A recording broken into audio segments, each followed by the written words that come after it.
Il n'y a pas d'âge pour commettre un crime, et même un jeune enfant peut accomplir les forfaits les plus déplorables.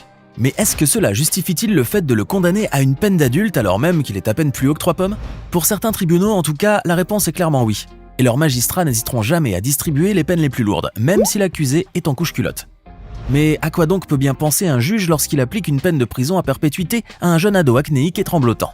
Vous vous poserez sûrement cette question lorsque vous aurez fini de regarder cette vidéo, alors installez-vous très confortablement et surtout restez bien concentré car vous ne voulez surtout pas rater une miette de ce spectacle pathétique d'une justice aveugle, au vrai sens du terme. N'oubliez pas de cliquer ici pour vous abonner si vous aimez cette vidéo et d'activer toutes les notifications pour ne rater aucune de nos prochaines vidéos. Allez, on commence! Si vous êtes fan de séries policières américaines, vous savez déjà que le système pénal américain n'est pas très tendre avec les criminels. Les juges et les jurys n'hésitent pas une seule seconde en effet à distribuer les peines les plus lourdes aux accusés. Et il n'est pas rare que ces pauvres diables écopent de plusieurs peines pouvant totaliser des centaines d'années de prison ferme. Mais il faut savoir que c'était bien pire avant, dans les années 1950 par exemple, surtout si l'accusé était un jeune représentant de la communauté afro-américaine, à l'image du pauvre Joe Ligon. Ce jeune adolescent de 15 ans avait été reconnu coupable de complicité de meurtre en 1953 à Philadelphie et a été condamné à la prison à vie sans aucune possibilité de libération conditionnelle. Le procès avait été une véritable mascarade judiciaire puisqu'il fut expédié littéralement en une journée, sans que le pauvre Joe puisse avoir droit à être représenté par un avocat. Le malheureux fut alors immédiatement écroué à la prison du comté de Montgomery où il demeurera jusqu'en 2021, date de sa libération suite à une longue procédure judiciaire. Joe Ligon aura donc passé 68 ans de sa vie derrière les verrous, alors qu'il n'en a passé que 15 en liberté, ce qui fait de lui le prisonnier mineur condamné à la plus grande peine aux États-Unis. Joe a donc grandi et est devenu adulte, puis a vieilli en prison, sans jamais voir le formidable changement des mœurs et de la société qui a été accompli durant toutes ces décennies. À sa sortie de prison en 2021, le vieil homme a en effet été subjugué par la vue des voitures modernes, lui qui ne connaissait que les vieilles voitures des années 1950. Il n'y a pas pire endroit pour grandir qu'un établissement carcéral. C'est pourquoi les juges sont plutôt cléments lorsqu'ils doivent condamner des mineurs. Mais comme pour toute chose, c'est l'exception qui confirme la règle. Certains magistrats ne sont guère très portés sur la mansuétude, et les coups de leur marteau résonnent plus durement que Mjolnir. L'affaire des frères et sœurs Catherine Jones et Curtis Fairchild est une histoire pour le moins tragique et sordide, et qui met en lumière les failles grotesques du système pénal américain. Les faits remontent à l'année 1999. Curtis et sa sœur, respectivement âgés de 12 et 13 ans, tuent la petite amie de leur père avec l'arme à feu de ce dernier.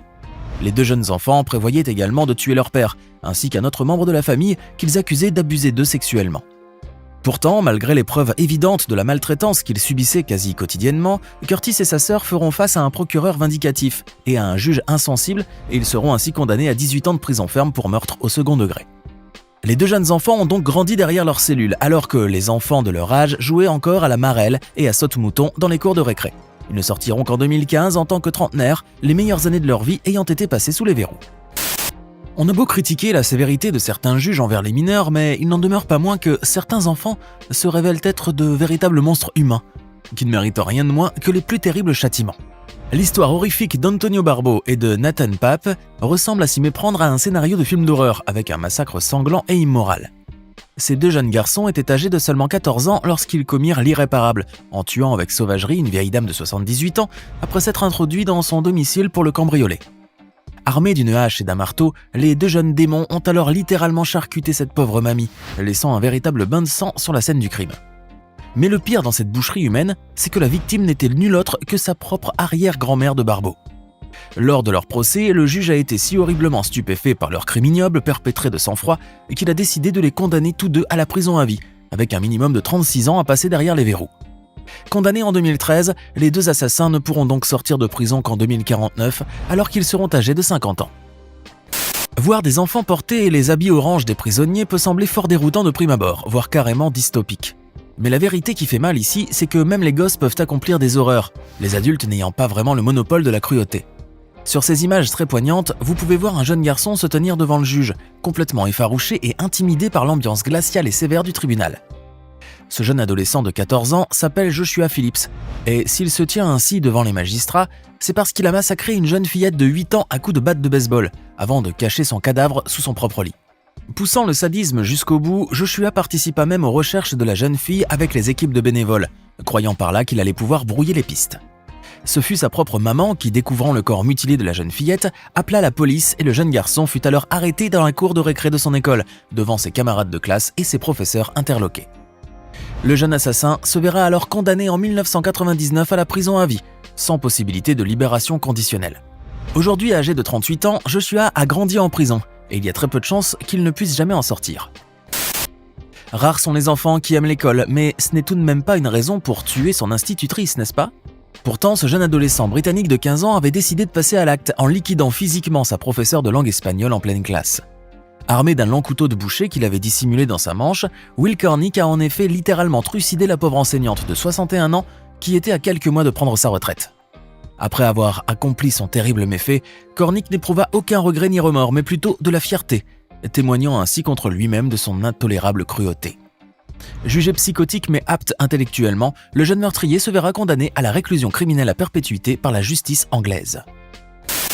Avant de continuer, il est temps de répondre à la question du jour. Et comme toujours, il s'agit de culture générale. Quel est le pays avec la plus grande population carcérale au monde ? Est-ce option A, les États-Unis ? Option B, la Chine ? Ou enfin option C, l'Inde ? Réfléchissez bien et écrivez ce que vous pensez être la bonne réponse dans les commentaires. On verra si vous aviez raison avant la fin de cette vidéo. On continue. Lionel Alexander Tate est considéré comme le plus jeune citoyen américain jamais condamné à la réclusion à perpétuité, sans possibilité de libération conditionnelle. Les faits remontent à janvier 2001. Tate, alors âgé de 12 ans, tue la petite Tiffany Ennick, une fillette âgée de 6 ans et qui était gardée par la mère du jeune garçon. Tate affirma qu'il était en train de jouer au catch avec la fillette lorsqu'il s'est aperçu qu'elle ne respirait plus et qu'elle était morte. Mais lors de l'autopsie de Tiffany, on découvrit que son corps entier avait subi de graves contusions, avec des blessures internes semblables à ce qui aurait pu lui arriver si elle était tombée du 3e étage d'un immeuble, ou si elle avait été percutée de plein fouet par une voiture. Le jeune garçon de 12 ans sera alors condamné à la réclusion à perpétuité et mis en prison, d'où il sortira finalement en 2004, après que la Cour d'appel de l'État ait annulé sa condamnation pour vice de forme du premier procès. Le jeune assassin repassera néanmoins par la case prison en 2005, après qu'il ait braqué un livreur de pizza avec une arme à feu. Il sera cette fois condamné à 40 ans de prison ferme, où il est justement en train de moisir aujourd'hui. On dit que la justice est aveugle, mais parfois il vaudrait mieux que le juge mette ses lunettes, au risque de se faire ridiculiser devant le monde entier. En Égypte, certains magistrats devraient même porter des verres de contact à double foyer, car visiblement ils sont myopes comme des tops. Figurez-vous qu'en 2016, ces procureurs pathétiques ont inculpé pour meurtre un jeune enfant de 4 ans et l'ont même condamné à perpétuité. Le tribunal de gouvernorat de Fayoum, auteur de cette méprise inouïe, s'est finalement rétracté en se confondant en excuses auprès de la famille du jeune garçon. Mais ce n'est pas la première fois que cette cour débloque complètement, puisqu'elle avait déjà accusé un aveugle d'être un sniper. Comprenne qui pourra. Maintenant, regardez bien cette photo.